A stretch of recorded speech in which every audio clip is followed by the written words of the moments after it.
So great, but I'm swerving you. I'm not doing possible 11.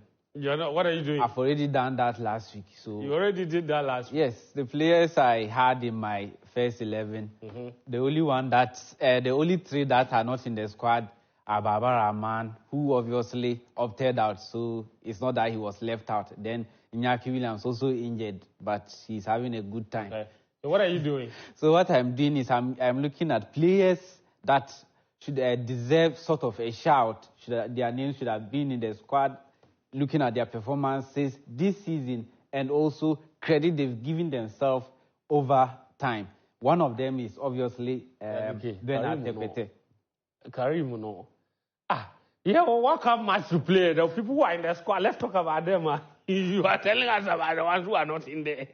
Go on, it's your segment. Go on. Yes, I already did that last week, so there's really no much. Okay, fair enough. Yes. Fair enough. But I am here because you decided to give me a chance. All right. And I've taken the chance. That's right. Have you taken the chance? Yes. Karimus! Karimus! Guy. He has taken a chance. Are you sure you're taking the chance? Take the chance. He has not taken it. Take the chance. Forget everybody. Take the chance. Go on. You're taking the chance. Quick. Go on. So the last time I brought Bernard Tepete here and I spoke extensively about him with Sicho also making inputs. Then the season is over still. He's been at Ludogorets, that is in the Bulgarian league. He's won the league and he's won the cup in Bulgaria. But still, he's not gotten a shout for in the Black Stars since 2017, I think. And looking at his numbers this is just in the league. 30 games he has played. He scored 10 goals and provided 3 assists. Yeah. Looking at it, maybe who are you looking at the position he's playing in? Who will he be competing against? I will compare him with someone like Usman Bukhari. Usman Bukhari obviously has also won the Serbian League and Cup. And he has also played 27 games and scored 7 goals. That is 3 below Bernard Tepete has done.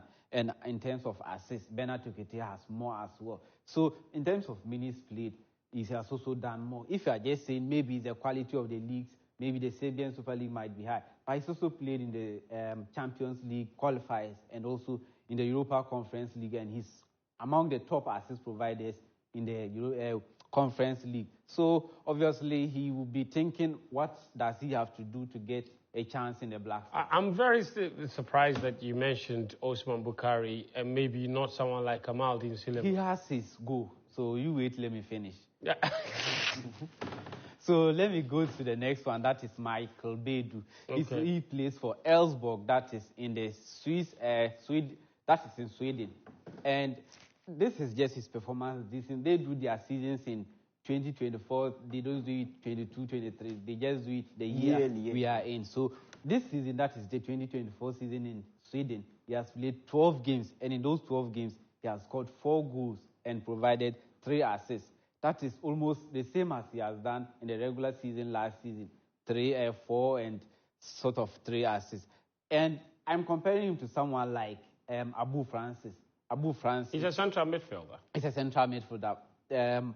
Michael Bedu is also a central midfielder, but more advanced than Michael Bedu. If you are looking at where Abu Francis can fit in, obviously it won't be the DM position. Looking at Thomas Partey and Edmond Addo, it means that he's playing one of those advanced midfield positions. So if you are looking at someone that can contribute more in terms of attack, then Abu Francis has not scored this season. Obviously himself, he has played 18 games, and that is averaging like sort of 57 or so minutes per 90, and Michael Bedu is in the 80s when it comes to minutes per game. So if you are looking at fitness, Abu Francis has been injured all season, but Michael Bedu played throughout last season and almost got his side to the league title this season. He's also started with a bang, helping his side. So fitness-wise, I think Abu Francis can't come to the level of Michael Bedu. Then the next one, I'll go to Lawrence Ofori. That is, he also plays for Moreirense, that is in the Portuguese league, and he's also played 31 games. That is like 20. I'm comparing him to someone like Salis Abdul Samit. He's also a defensive midfielder, sort of. So Salis has played like 27 games. if you are looking at minutes per game, Salis has played like 56, and Michael Bailey is around the 80s when it comes to minutes per games. Then in terms of interceptions, Lawrence Oforis are like averaging like 0.5 interceptions per game. That is on average one, sort of, if you are looking at the averages, that is more than Salis has done. Minutes per game, Salis has done less. Tackles won per game, Salis has done less than Michael Bailey. And in terms of draws won per 90, is Lawrence Oforis in 3 every 90 minutes. Then the last one before the bonuses, Benai, show me. Then this guy, I don't know what to say again. He's one of those guys. Yes. This season, this is the best season he has played since he joined Wolfsberger. In 26 games, he scored 9 goals. That is in the second, I think, in his team. And also, in terms of assists, that is the best.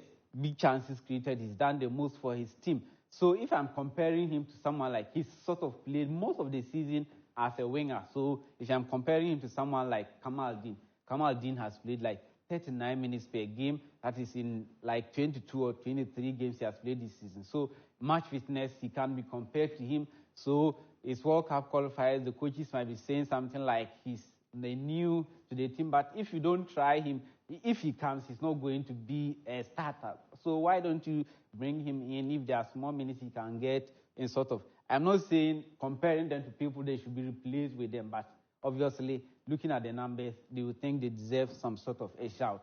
Then the last one is Andre Ayew.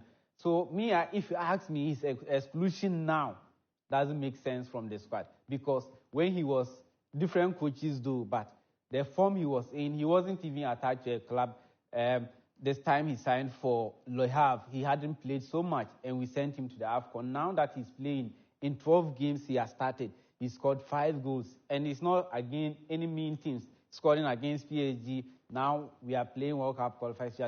You said you can't do try and error, but he's the most experienced among them. If he's coming, it's not compulsory that you have to start him. Maybe if the problem we have is how to use him, not because of his presence in the team. So maybe I think he's one of those who feel that he deserves some chance